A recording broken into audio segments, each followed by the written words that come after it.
Inside was a receipt with 2 handwritten phone numbers. The officer quickly called one, who said the victim was Emily. Based on the detective's hunch, this resembles the Marcia case. Don't forget, the suspect was caught 2 years ago. There's no proof yet that these 2 cases are linked, but we can't rule out the possibility of a serial killer on the loose. In the Marcia case, they caught a suspect but failed to find the killer, so the boss gave the case to Colin. After learning, Colin rushed to the crime scene for clues. What officer said raised his eyebrows. After talking to the locals, they found out that the woman named Edson also got mysteriously attacked nearby 4 months ago, which sounded like a plot twist. Strangely, Edson also got hit on the head but was rescued by a good Samaritan. The police found the sip drink in her bag.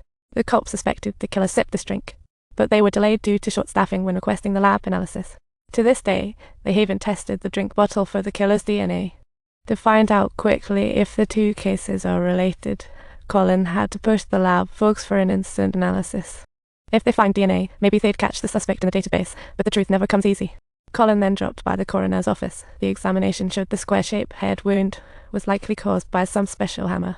This one was eerily similar to the weapon used in the Marcia case, but with the damage being so severe, it didn't help much. Endless results left them puzzled. The case seemed shrouded in fog. Worse news followed.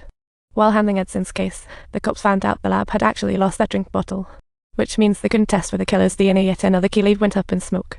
The case hit the dead end again, but luckily, the officers managed to trace the victim's last phone location to near Walton Bridge. It was right there 20 minutes after the victim was attacked, and the killer must have driven there in no time flat.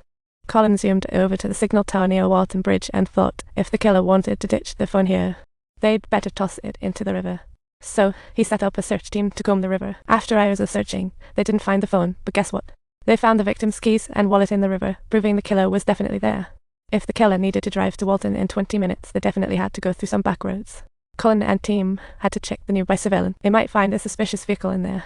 Fast forward a month, and they finally found a white truck near the crime scene. This truck popped up at the crime scene the night of the attack. What a coincidence. But when the footage hit 22:08, the truck vanished. Seemed like a bad omen. They caught a lead, but the surveillance didn't show the license plate. No luck finding the owner. The truck was spotted near the crime scene at 22:05 the night of the attack, then poof. At 22:08 it disappeared. What an early even though they couldn't see the full license plate, the truck in the footage matched the suspect vehicle perfectly. What a twist of fate. Turns out that truck was registered to the London police. How ridiculous is that? But they still couldn't figure out who was driving that night. Colin rushed over to another precinct immediately. The moment Colin laid eyes on the truck, he knew it wasn't the target. It looked similar, but had some details that just didn't. The folk at the precinct thought they had a whopping 25,000 vehicles to sift through.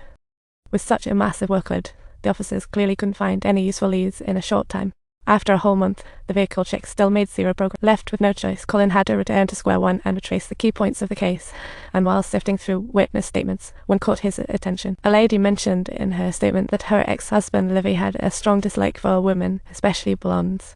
Ironically, his address was just a stone's throw from the victim's crime scene. The past victim, Marcia, was also killed near Levy's place. Everything was tying together, and the clues were all pointing to Levy. However, Colin didn't have solid evidence to arrest him, so he decided to follow Levy stealthily to see if he could uncover any new. Unfortunately, after a day's follow, they found no trace of Levy. Back at the precinct, an officer told Colin they'd found a hit-and-run suspect. This case sounded suspicious, and upon comparison, it had shocking similarities to Emily's murder overlooked before. Although the driver had tinted windows, Levy had been stopped by police 2 months before the attack. What's even weirder? It was the tinted sedan. Just coincidence? Soon after, Levy slammed his car door shut, leaving behind puzzling clues. After listening to the victim's 911 recording, Colin immediately confirmed the driver was of the tinted window car and secretly recorded a video to track him down and uncover the truth. After hearing the victim's 911 call, Colin knew this wasn't just a regular hit and run, it was a deliberate attack. Meanwhile, the officers monitoring noticed Levy actually chatting up 2 blonde girls at the bus stop. The 2 girls seemed really mad and jumped on the bus to escape. Colin quickly went to locate them.